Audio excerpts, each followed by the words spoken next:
Je m'appelle Patricia et je parlerai ici au nom de Hildegard Schneider, directrice de World Wide Wings. Éveil messianique, mariage et sexualité. Dans l'Épître aux Hébreux 13, verset 4, il est dit que le mariage soit honorable en tout et le lit conjugal sans tache, car les débauchés et les adultères seront jugés par Elohim. Le mariage s'inscrit dans une alliance matrimoniale qui s'accompagne d'obligations. Lorsque je m'engage dans une alliance matrimoniale, je dis devant le monde visible et invisible que j'ai décidé de partager ma vie avec quelqu'un. L'idée d'une alliance matrimoniale a une dimension plus large que celle d'une union sexuelle. Elle implique que je veux partager ma vie avec toi jusqu'à ce que la mort nous sépare. Que signifie donc le terme « honorable » ? En grec, il s'agit du mot « timios » qui signifie ce qui est précieux, très précieux, ce qui est honoré et respecté et qui a une valeur particulière. Dans une relation sexuelle, l'accent est mis sur ce qui me satisfait. Je peux utiliser l'autre pour me satisfaire. Mais dans une alliance, c'est différent. Dans une alliance, j'exprime que je suis prêt à me donner, à me sacrifier pour que l'autre soit heureux. Lorsque je m'engage dans une alliance, il s'agit d'apprécier l'autre à sa juste valeur. Le mot grec pour mariage est gamos et comprend les significations suivantes. Un mariage ou une fête de mariage, un repas de noces, un repas de mariage, un mariage. Ces significations du mot mariage ne disent tout d'abord rien sur la sexualité, mais plutôt que je célèbre ce que je valorise et honore en tant que mariage.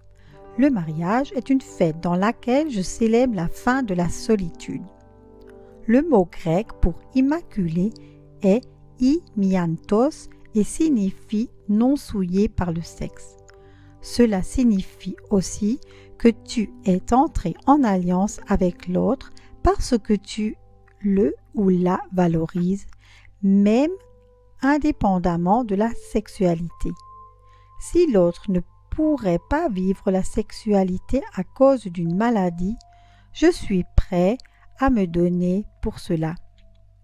Elohim dit qu'avant le plaisir sexuel, il y a l'alliance. Avant le lit vient le sacrifice de l'esprit, se donner à l'autre en esprit. La sexualité après le mariage agit pour que la sexualité soit pure et légale. Ta force est diminuée par une sexualité impure. Lorsque j'entre dans une alliance, dans la célébration d'un mariage, je fais d'abord une promesse de mariage oral, ce qui me lie à l'autre. Il y a des gens qui sont sous l'emprise dans de nombreux domaines de leur vie, parce qu'ils se sont liés oralement à une autre personne. Si tu as promis le mariage à quelqu'un et que l'autre a accepté ses paroles et que tu n'as pas respecté cette parole, tu as semé une graine contre toi-même. Ces paroles te lient à l'autre. Fais attention à ce que tu prononces. Même les mots que tu as prononcés dans le passé peuvent te bloquer dans le présent. Voici l'exemple d'un homme qui s'est marié. Il a souhaité avoir des enfants et n'en a pas eu. Il a fait des offrandes à son rabbin et lui a demandé d'intercéder pour cette cause dans son mariage. Le rabbin l'a béni, mais n'a pas prié pour ce désir d'enfant. Lorsque l'homme lui en a parlé, le rabbin a prié et a reçu une parole. Il a dit à l'homme qu'il s'était lié par le passé à une jeune femme dans sa jeunesse, qu'il n'avait pas tenu cette promesse et qu'il devait aller y remédier. Il n'a pas eu d'enfant dans son mariage parce que c'était sa parole qui l'avait lié. Alors cet homme a demandé pardon à cette femme.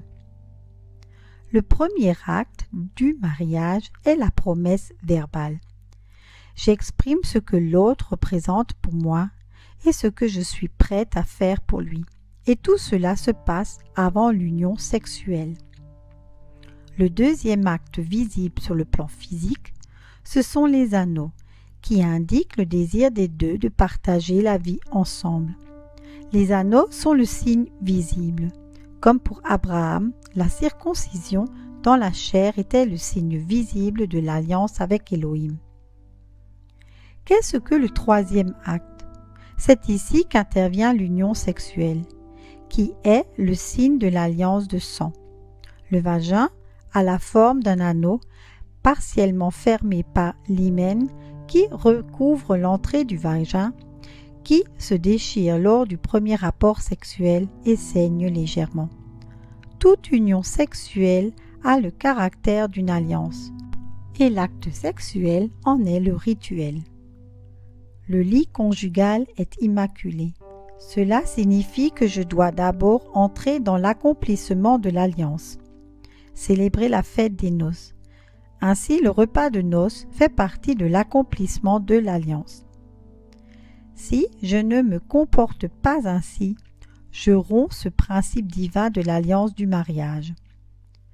Si je reste dans son principe divin, je vis une vie sexuelle qui est une bénédiction pour les deux et qui apporte la guérison. Pourquoi Elohim juge-t-il les débauchés et les adultères? Nous nous référons toujours au verset de l'Épître aux Hébreux 13, verset 4. Le mot grec pour les débauchés est pornos. Le sens de pornos est un homme qui prostitue son corps contre rémunération pour le plaisir, un prostitué masculin, un homme ou même une femme qui s'adonne à des rapports sexuels illicites, un fornicateur ou une prostituée. Dans le mot fornication, pour les rapports sexuels hors mariage, il y a chauffer-réchauffer. Et dans fornicateur, il y a fourneau, four. Ce qui est chaud, écarner la viande, donc viande chaude. Il est dit que Yahweh jugera l'impureté, la viande chaude, pornos. En revanche, dans l'ordre divin, la vie sexuelle est une adoration du Créateur. Et Elohim reçoit cette adoration, mais si elle est impure, Yahweh n'y a aucune part. Ce sont alors les esprits des idoles qui la reçoivent. Toutes les œuvres de sexualité impure sont offertes aux esprits d'impureté. C'est pourquoi la sexualité en dehors de l'ordre divin ne te fait pas entrer dans un mariage. Si une union sexuelle a lieu en dehors de l'ordre divin, elle n'a pas la protection du souverain sacrificateur divin. Les exigences du commandement des esprits impurs sont alors satisfaites. L'homme donne alors sa vie, sa semence, en sacrifice sur l'autel des dieux impurs. L'adultère en grec est moïchos, ce qui signifie quelqu'un d'infidèle à Elohim, quelqu'un d'impie. Par son comportement, il modifie la matrice initialement donnée par Elohim pour le mariage. La sexualité vécue en dehors de l'ordre de la création divine modifie la matrice donnée par Elohim. C'est une corruption, un abus d'une position de confiance. Toute relation sexuelle en dehors de l'ordre de la création divine nourrit les démons de l'impureté. Nous leur donnons notre force et construisons ainsi un autel impur dans notre vie. Un comportement impur nourrit l'impureté. Celui qui est pur cherche la pureté. Celui qui est juste cherche la justice. Nous devons nous repentir de cela. Celui qui nie son iniquité ne réussira pas, mais celui qui la confesse et la laisse obtiendra miséricorde. Proverbe 28, verset 13. Ou dans une autre traduction, celui qui couvre ses transgressions ne réussira jamais, mais celui qui les confesse et les oublie obtiendra miséricorde. Ce passage fait référence au succès financier. Pour rompre le lien avec ces démons, je dois confesser ces péchés. Si j'amène ces péchés à la lumière y pénètre. La sexualité en dehors du mariage ne crée pas de mariage. Elle ne fait qu'unir. Quelles sont les formes d'amour? L'amour a de nombreuses formes. En grec, il existe 3 expressions différentes pour désigner tout ce que nous appelons amour. Il y a la philia, l'amour des amis, auquel appartiennent la fidélité et la fiabilité. Nous en trouvons des exemples bibliques dans l'histoire de Ruth qui s'est attachée à Naomi, mais aussi dans la vie de Jonathan et de David.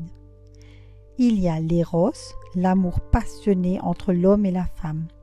La tendresse et le sentiment amoureux l'un pour l'autre en font partie. C'est cet amour que chante le Cantique des Cantiques dans l'Ancien Testament. Dans cet amour, 2 âmes se rencontrent et évoluent l'une vers l'autre. Il y a l'agapé, l'amour de Dieu et du prochain. La sollicitude et la compassion en font partie, tout comme le dévouement pour l'autre, prêt à faire des sacrifices. Paul parle de l'amour agapé dans le chapitre 13 de la première lettre aux Corinthiens. Ton lit est un immense autel dans ta maison, l'un des plus puissants qui soit. C'est un autel vivant. Pourquoi? Parce que la vie y est offerte sous forme de sperme. Il n'est pas non plus question que l'un des deux, dans un mariage, se prive des semaines et des mois sur cet autel. C'est un autel de bénédiction et de protection. La prospérité d'un couple marié est directement liée à leur lit et dépend de l'homme accordant du plaisir et de la satisfaction à sa femme. Il y a différents niveaux de bénédiction sur un mariage. La bénédiction d'Élohim sur un mariage. C'est pourquoi l'homme quittera son père et sa mère et s'attachera à sa femme, et ils deviendront une seule chair. Et ils étaient tous deux nus, l'homme et sa femme, et ils n'en avaient pas honte. Genèse 2, verset 24. La bénédiction familiale. Ils bénirent Rebecca et lui dirent: Toi, notre sœur, grandis jusqu'à plusieurs milliers de fois 1000, et que ta famille possède les portes de ses ennemis. Exode 24, verset 60. Troisièmement, la bénédiction sacerdotale et la bénédiction civile. Soyez tous richement bénis.